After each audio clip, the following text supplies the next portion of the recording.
Give your sister the check, or you are dead to us. My mother did not even say hello. She just pointed at the whistleblower payout sitting on my kitchen counter. My sister Sarah was standing next to her, shaking, desperate for the $125,000 I had just earned. Sarah had an audit on Monday morning, and a felony-sized hole in her company's bank account. They did not come to celebrate my success. They came to liquidate me to save her. I looked at my mother's hands, the same hands that had ruined my credit score before I was 18, and I realized I was not a daughter to them. I was just an insurance policy they were finally cashing in. I did not scream. I did not argue. I just stared at them and calculated my next move. My job title is Senior Risk Analyst.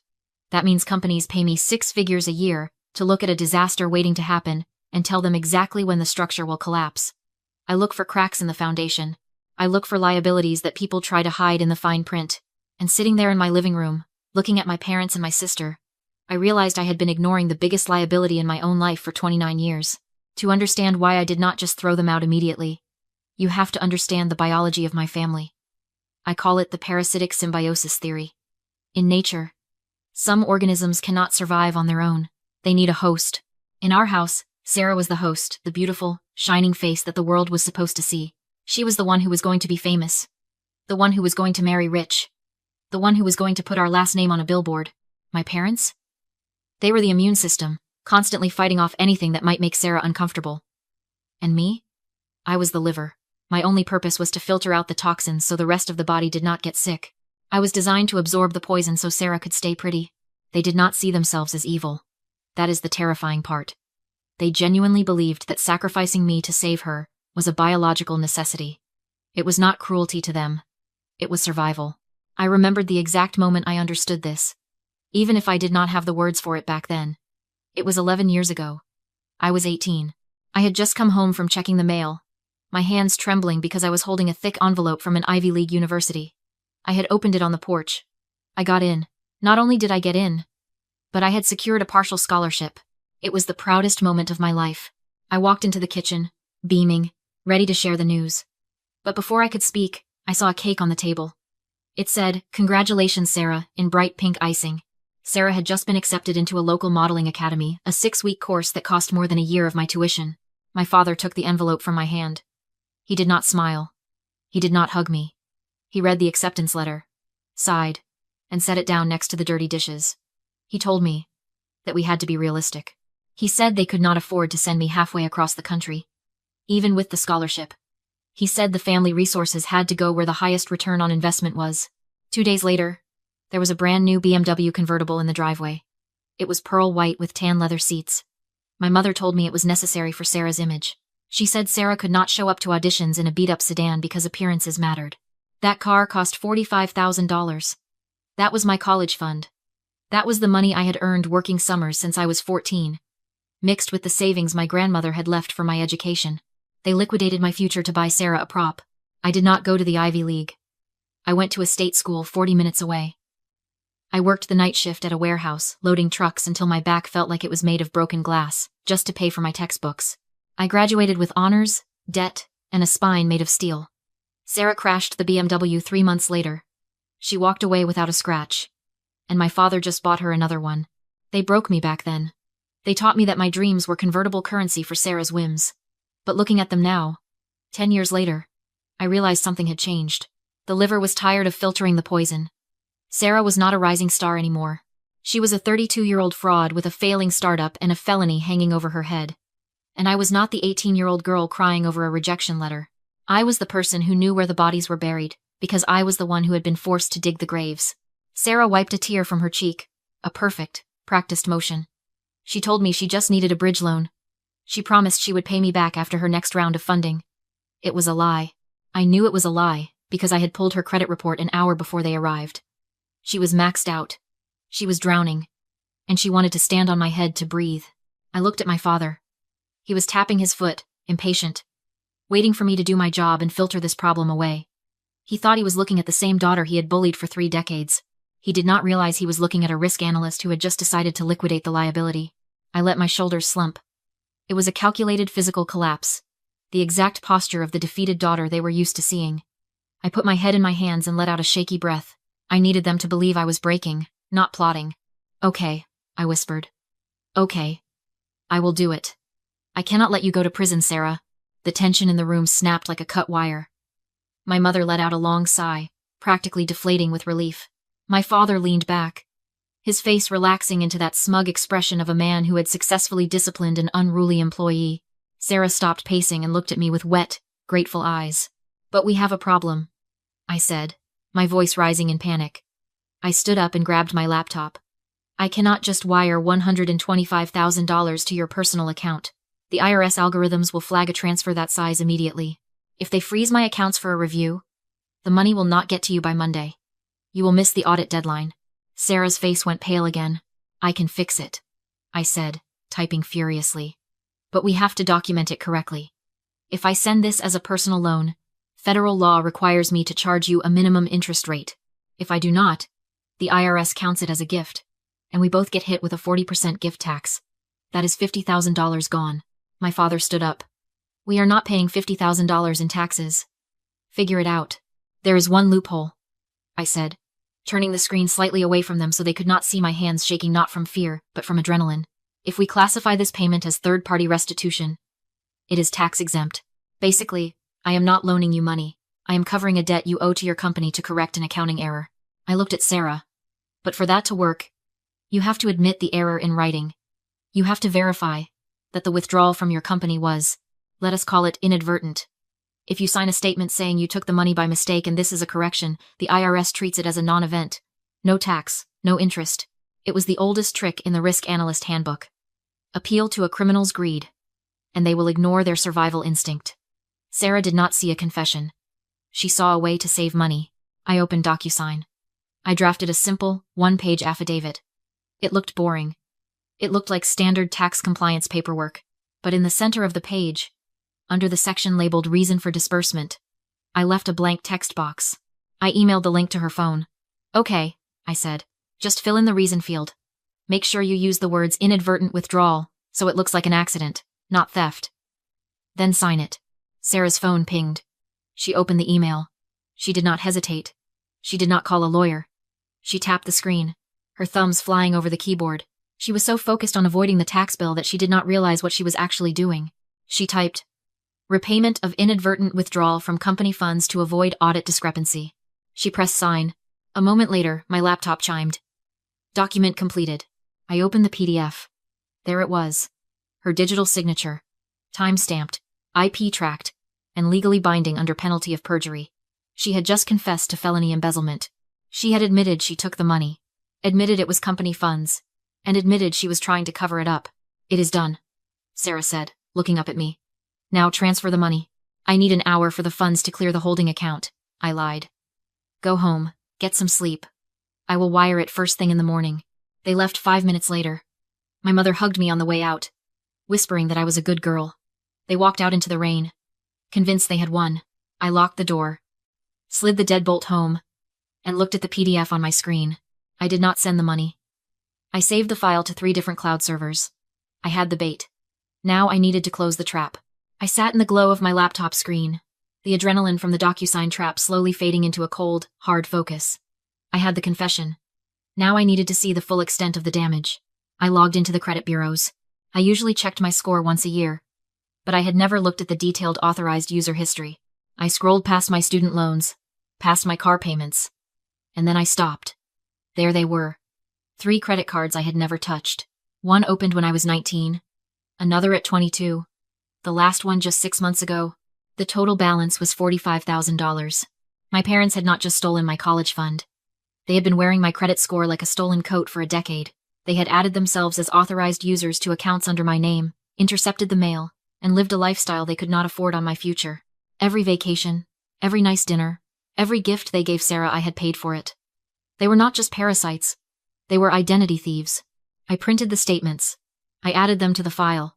Then the room lit up with blue and red flashes. I looked out the window. 2 police cruisers were screeching to a halt at my curb. My phone buzzed. It was a text from my father. We are doing this for your own good. They had called 911. They were not waiting for the money anymore. They were going for the nuclear option.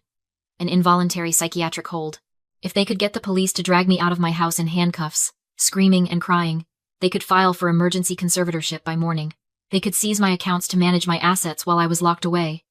It was the ultimate gaslight. They expected me to be the hysterical daughter. They expected me to open the door crying, shouting about betrayal, looking like the unstable woman they described to the dispatcher. I did not panic. I initiated the contrast protocol. I ran to my closet. I threw on my navy blazer. I put on my glasses.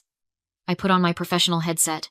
I opened my laptop and started a Zoom meeting with myself, maximizing a spreadsheet on the screen so it reflected in my glasses. I grabbed a clipboard. When the pounding started on the door. Police! Open up! I did not run. I walked. I opened the door mid-sentence, speaking into my headset. Look. The risk mitigation coefficients are off. We need to restructure the debt before Q3. I looked at the two officers standing there, hands on their holsters, ready to tackle a maniac. I tapped my headset, looking annoyed but polite. Officers? Can I help you? I am in the middle of a conference call with Tokyo. The officers froze. They looked at me calm, dressed for business, holding a clipboard, discussing finance. Then they looked over their shoulders at the driveway. My mother was there, sobbing theatrically into my father's shoulder. Sarah was screaming that I had a gun and was going to hurt myself. The contrast was violent. Inside the house, a composed professional. Outside, a chaotic, screaming circus. Ma'am, the older officer said, his hand moving away from his gun. We received a call about a suicidal individual with a weapon. A weapon? I laughed. A short, incredulous sound. Officer, the only weapon I have is a quarterly earnings report. My family is struggling financially. I refuse to give them a loan tonight. I assume this is their retaliation. I stepped back to let them see the apartment. It was clean. It was quiet. My tea was still steaming on the table. The officer looked back at my parents, who were now yelling at the neighbors. He shook his head. He pulled out his notepad. I apologize for the disturbance, ma'am. We will clear this as a false report. Thank you, I said. Please ask them to leave my property. I watched from the window as the police spoke to my parents. I saw my father's face turn purple. I saw Sarah stomp her foot. They were told to leave or face arrest for misuse of emergency services. They drove away defeated. I closed the blinds. My hands were steady. I picked up my phone and dialed a number I had saved 3 years ago. Mr. Vance, I said when he answered. It is Amelia. The contrast protocol worked. Good, he said. His voice was gravel and shark skin. Are we ready for the next step? Yes. I need you to check the date on the LLC filing. I am looking at it now, Vance said. You bought the tax lien certificate on your parents' house exactly 3 years ago yesterday. The statutory redemption period expired at midnight. I let out a breath I felt like I had been holding since I was 18. File the deed, I said. I do not just want the money. I want the roof. 2 days later, I stepped into the lobby of Vance & Associates on the 45th floor of a downtown glass tower, freezing air. Marble floors. My heels clicking like a countdown. My family demanded this meeting. After the police debacle, they'd hired a lawyer, really a strip mall attorney, who filed an emergency conservatorship petition claiming my erratic behavior and that I was a danger to myself, trying to get a judge to hand them control of my finances immediately. Mr. Vance intervened, blocked the emergency hearing, and forced them into binding private arbitration first to settle matters discreetly. They thought discreet meant I'd surrender. Sign papers. Hand over a check. Apologize. They didn't realize they were walking into a kill box. I opened the heavy oak door to a windowless, soundproof conference room that smelled like lemon polish and old money. A long mahogany table sat in the center. They were already there. My father at the head, lounging like he owned the building. My mother beside him, purse clenched, wearing her concerned mother mask. Sarah looked glossy in a silk blouse, but her leg bounced. She knew the audit on Monday put her 48 hours from handcuffs if I didn't sign. Mr. Vance sat at the far end like a shark in a 3-piece suit, and beside him a court reporter hovered over a steno machine. Their exhausted lawyer stood. Ah, Amelia. The conservatorship agreement is ready, your father as financial guardian, and your sister as... I walked past him, pulled out the chair opposite my father, and sat. No hello. No explanation. I placed one thin file folder on the table. Where's the check? My father demanded. We're not here for a check, I said, calm. We're here to correct the record. Sarah snapped that I was unstable and had called the police on myself. My mother dabbed a dry eye, insisting they only wanted to protect me. Mr. Vance cleared his throat. Everything said in this room is under oath and on the record. Proceed. They didn't flinch. The court reporter asked for names. Sarah gave hers smooth, practiced, then launched in. I'd struggled for a long time, Had delusional episodes, promised her money for business expansion, then became erratic. They needed to stabilize my assets before I harmed myself. My father nodded. She imagines things. Click, click, click, the stenographer etched every lie into the permanent record. Perjury. Exactly as I'd planned. When Sarah finished swearing the money was for business expansion and that I offered it, Mr. Vance pressed a button. The projector lit up. Exhibit A. A blown-up DocuSign affidavit highlighted in yellow. Reason for disbursement. Repayment of inadvertent withdrawal from company funds to avoid audit discrepancy. The room went silent. Miss Miller, Vance said mildly. Why did you testify these funds were for business expansion when you signed a sworn affidavit stating they were to repay embezzled funds? Sarah stopped breathing. Color drained from her face. She stammered, then tried. She told me to write that it was a tax thing. So you're admitting tax fraud, Vance said. Or admitting perjury. She snapped shut. Vance clicked again. Exhibit B. A timeline. 10 years of credit card statements. Amex Gold, Chase Sapphire. Discover opened in my name. Signatures resembling my mother's handwriting. Charges for vacations I never took. Clothes I never wore. A car I never drove. $45,000 in unauthorized debt, Vance said. Federal identity theft. Wire fraud. Mail fraud. The statute of limitations hasn't expired on the last 5 years. My mother squeaked and grabbed my father's arm. He turned purple and shouted, they'd raised me and were entitled to. You are entitled to nothing, Vance cut in. You stole her identity. That carries a mandatory minimum sentence in federal prison. My father shrank in his chair. Vance clicked once more. Exhibit C. A deed. A tax lien deed. My father squinted. That's my house. Look at the owner. I said. Owner. EC Holdings, LLC. I bought the tax debt on your house 3 years ago, I said evenly. Through a shell company. I paid the back taxes and waited. My mother whispered, hope flickering. You saved the house? No, I said. I bought the debt. 3-year redemption period. You didn't pay it back. It expired yesterday at midnight. I leaned forward. I didn't pay your mortgage, Dad. I foreclosed. I own the roof over your heads. You're trespassing. Then the screaming, my father lunging, Sarah reaching for the laptop like breaking the screen could break the truth, my mother wailing about family while the court reporter captured every threat and slip. Mr. Vance roared, sit down. And they did. Small and terrified. He slid a thick final document across the table. This is a confession of judgment, I said. And a voluntary restraining order. I pointed to the signature lines. You admit the $45,000 in identity theft debt. You vacate the house, my house, within 7 days. Permanent no contact. Come within 500 feet of me or my workplace. You go to jail. And if we don't sign? Sarah whispered. Then I email Exhibit A to the district attorney, I said, finger hovering over enter. And Exhibit B to the FBI. You'll be arrested before you reach the elevator. My father searched my face for the daughter he used to bully. She wasn't there. His hand shook as he signed. My mother signed, silently weeping. Sarah signed last, staring at the table as her future dissolved into ink. I took the folder, stood, and walked out. I breathed city air like it was the first real oxygen I'd had in years. I blocked their numbers before I reached my car. The aftermath was swift. Sarah was fired the next day after I anonymously forwarded the audit discrepancies to her board. She became unhireable. My parents moved into a small rental 2 towns over. I sold the house 3 months later. The profit paid off the debt they'd stolen, and funded my move to a new city where nobody knows my last name. I'm alone now, but not lonely. I wake up in a house I own, with credit that's mine, and a life no one can liquidate. Have you ever had to become the villain in their story, just to survive in yours? Tell me in the comments, and if you're listening from somewhere you feel stuck, tell me what time it is there. I want to see how far this story travels.